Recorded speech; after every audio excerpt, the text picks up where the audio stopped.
aviary. You guys. So, an appalling amount of care of the finches that I keep or enjoy keeping is dealing with live food, particularly when they're breeding in all the different stages. And getting that right, I've mentioned this a million times, getting that right, the right balance and the right amount at the right times. Not too much, not too little, just right. Okay. So, I think it's really interesting that every species has something different to offer you, to teach you, to learn about. Okay, so this is my egg food mix. It's eggshells, extra eggshells, more than just the eggs provide. Hulled millet, so it's almost like a pelleted food if you want to think of it that way.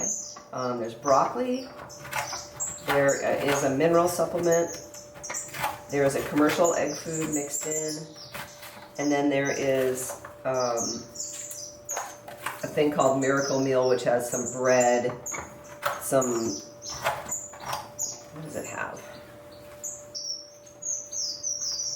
This is the product.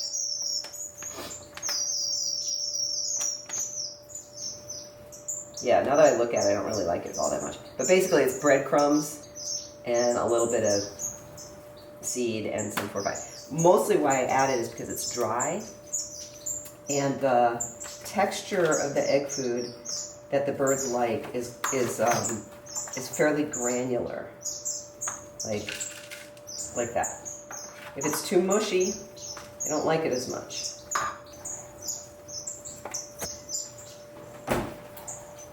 So even though a lot of these foods are redundant in terms of their nutritional value, a lot of it I add because it's texture.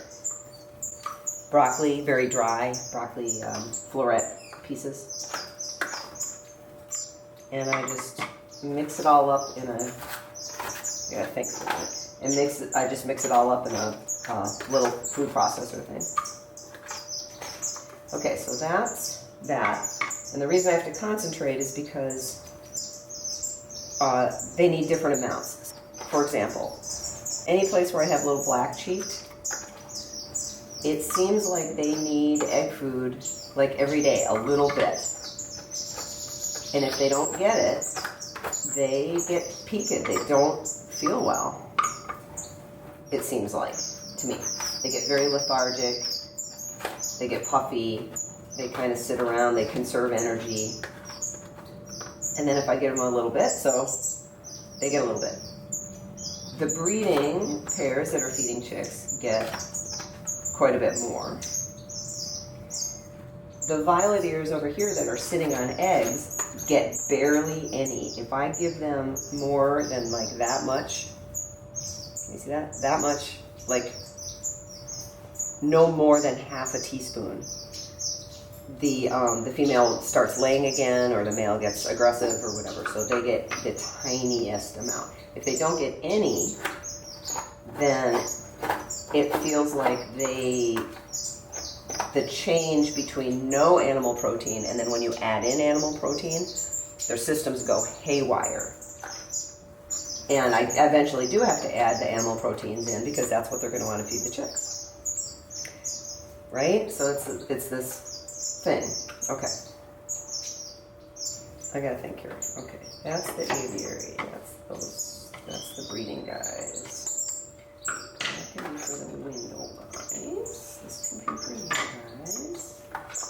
You can have a little bit more. That's the violet ears. And you can have a little more. Okay. And of course I give a little bit when they're getting ready to lay eggs. Sometimes I give a little bit when they're molting.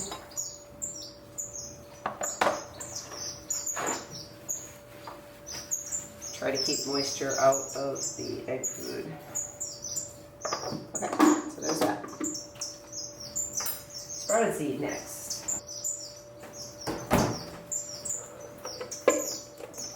Sprouted seed. Smell it. It should smell nutty. Chitted seed, I should say. Sprouted is a little bit when the sprouts are longer, I guess, and chitted is when they're barely coming out. I never have run into any problems that they're eating too much of it. And it's softer. When the chicks, before they molt, their beaks are not real strong, and so soft seeds are important when they're growing up into their adult plumage. So you feed it then. You feed it for nutritional value. When the parents are raising the chicks, there's a phase where they are transitioning from live food and then to egg food. Egg food is usually given right away as well. And then they start looking for soft seeds to give to the chicks. And some of the Australian species start feeding seeds like day one, basically. So that's helpful to have for them. Okay, now bugs. These are frozen larvae of Musca domestica flies, and I'll show you how I prepare these guys. These are principally for feeding chicks. So that's what they're, and they get sprinkled on the egg food. So I've frozen them into these little brownies. And then I just break them off and kind of crumble them up. So let's say that's 2 tablespoons. And this tray is for the twin spots. They have they have 4 or 5 chicks, and they are 12 days old or so. And that's plenty for them. This nest is so chock full of chicks that one of them actually fell out twice and stuck him back in the nest and appears to be doing fine. These guys, this is the violet ears. They have 3 chicks. They are 9 days old, I think. Okay, so they're going to get this much.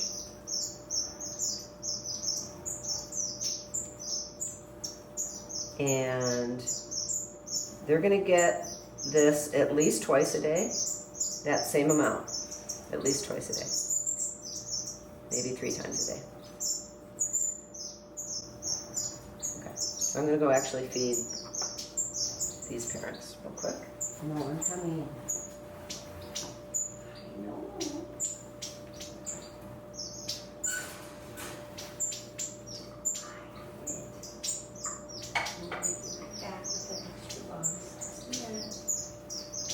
Everybody about what we're doing.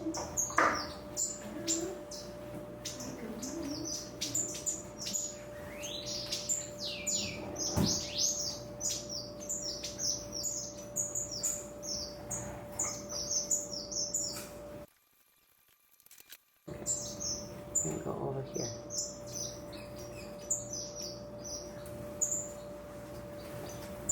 I forgot.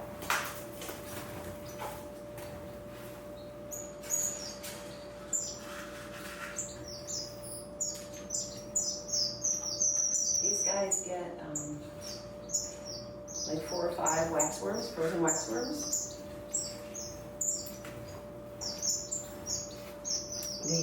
The violet ears can't handle waxworms. It's too much protein for them. They go aggro. That's the size of frozen waxworms, if you can see it.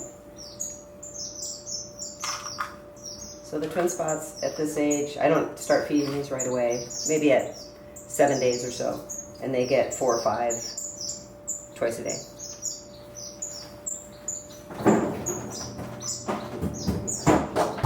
Okay, so there's that. Let me get the rest of these guys fed, and then we'll talk about the next bugs.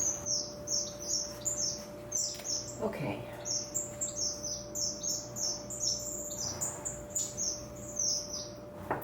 It's yeah,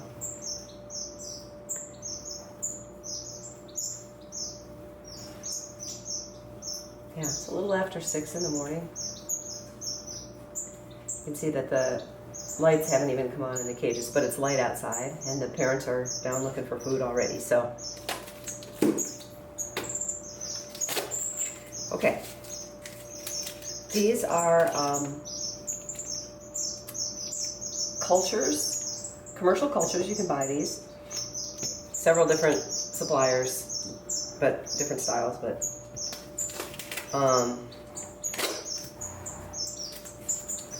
of wingless fruit flies. And the species is melanogaster. There's which is the smaller version you can get. You can also get Heidii, which is a bit larger, about twice as big. And I find that all the birds like these smaller ones, so I focus on getting those. Obviously, this is in my house, so it's not just feeding the live food, it's how to feed the live food without you living with it in your house as well. Just trying to confine it to the belly of the birds.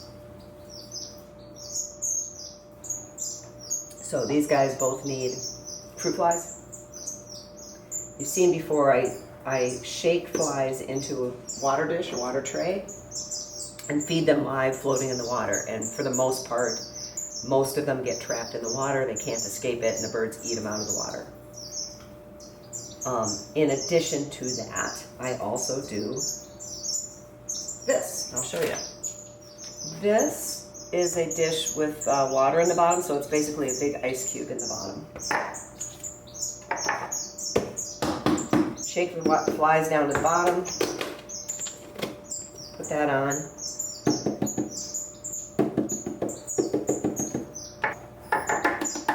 Don't deplete the entire colony. I need about a half a teaspoon for both of these, plus the aviary. Aviary gets a lot of live in the compost. It's a lot of flies. So I stockpile these in the freezer. And one nice thing about doing it this way is if these get overcrowded, they tend to start to dry out and the colony doesn't thrive very well. So it's good to burn off some flies anyway. I buy them at like 20 at a time. Can I breed them? Yes, I try to extend them as long as I can. I have food and bananas and whatnot, but the people who actually manufacture them are really good at getting a high producing culture. All right, I gotta go find some more.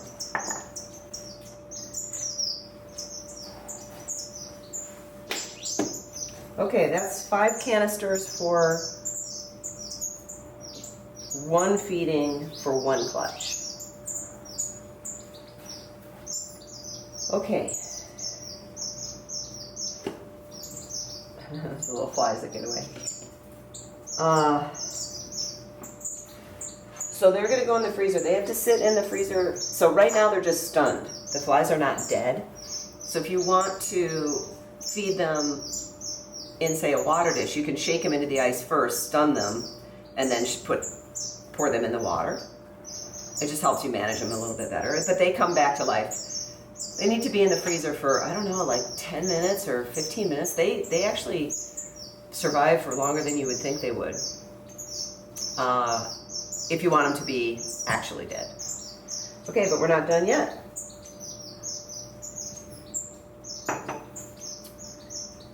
The violet ears do not get any mealworms at all. At all. In fact, they aren't getting any actual live insect food. There are the lights, come on.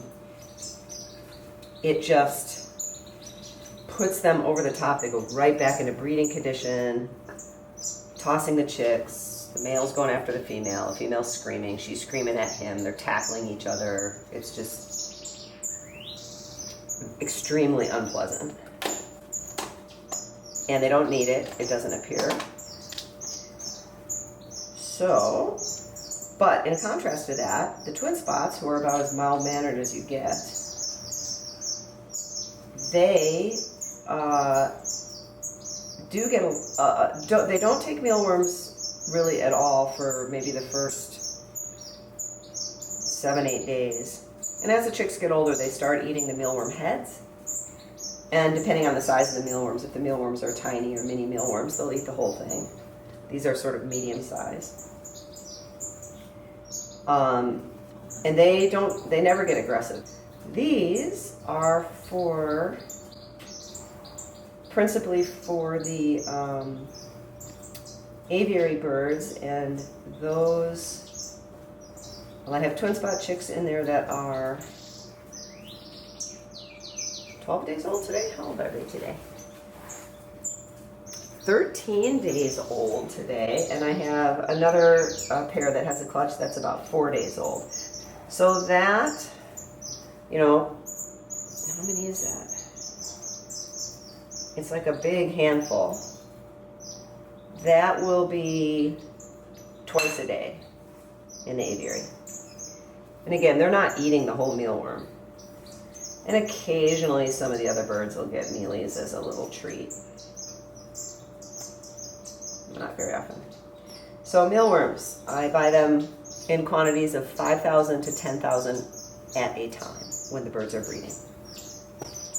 That's probably, I don't know, let's say 100. It's not 100, let's say 50. So let's say it's 100 mealworms a day per pair once the chicks start to grow up.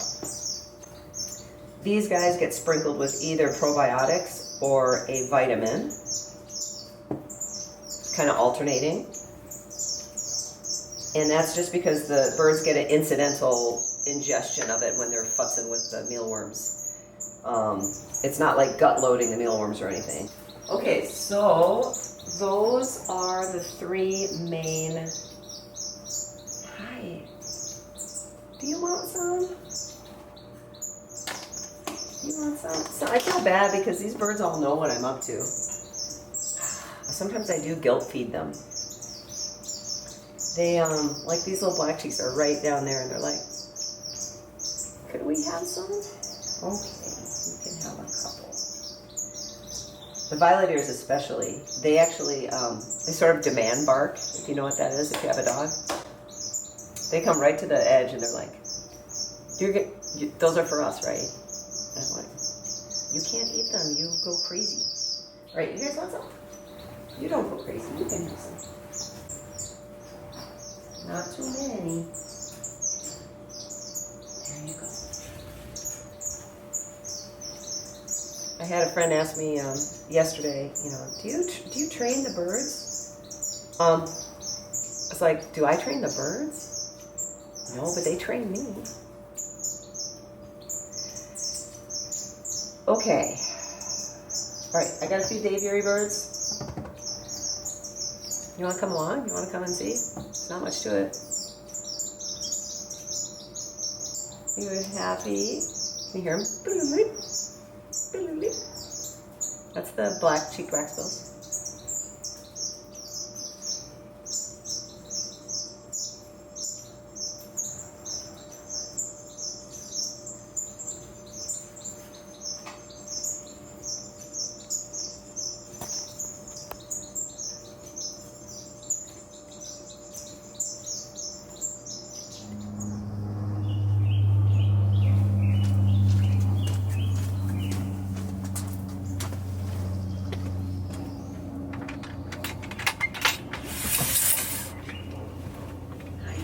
They're already waiting. You guys waiting? I'm sorry. It was jibber jabbering. I know it. Here it is. Hi.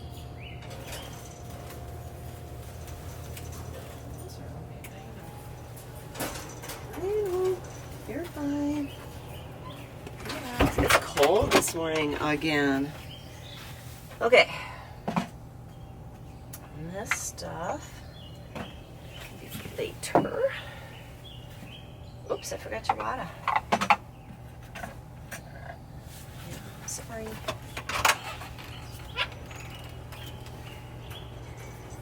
Oh, just relax. You're fine.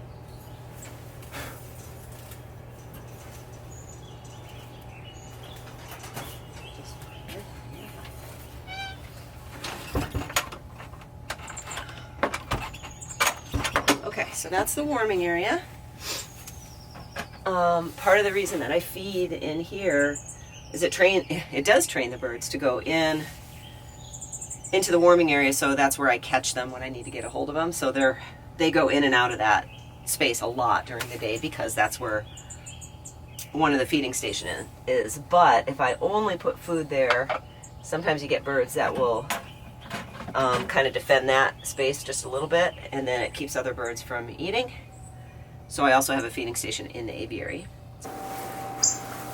I know.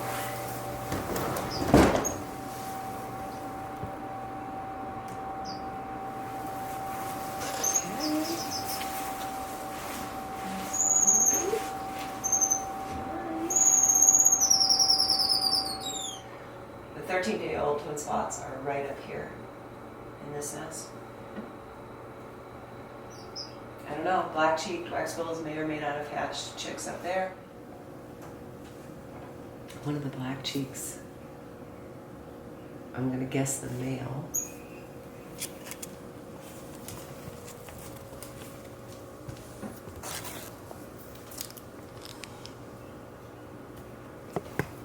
Was bugging the twin spot nest, and now he's up there in that one, which worries me.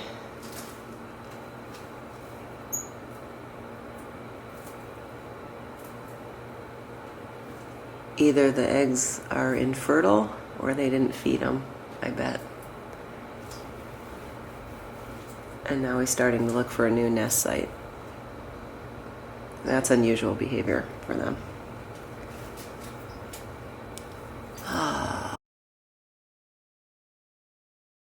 Twin spots. The other twin spot pair definitely has hatched chicks. I don't know how many.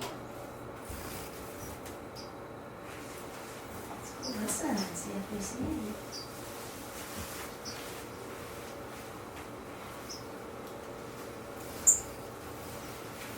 Let's see if I can show you guys a little picture.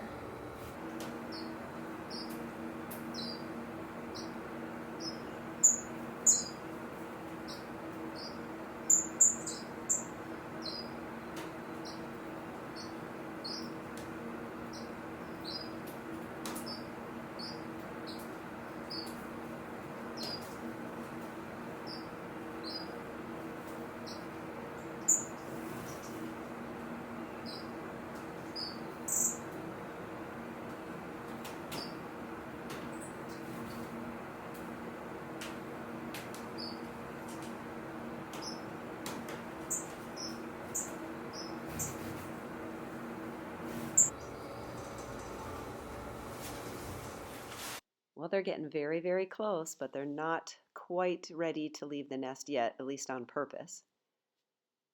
But the violet ears and the twin spots in the bird room have fledged or started to fledge. So I'll leave you with a couple of clips of where they're at as of this morning. Thanks for watching.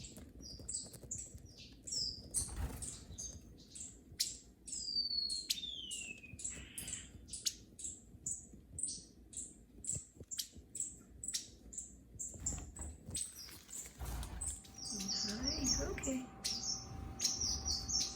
You look good, buddy.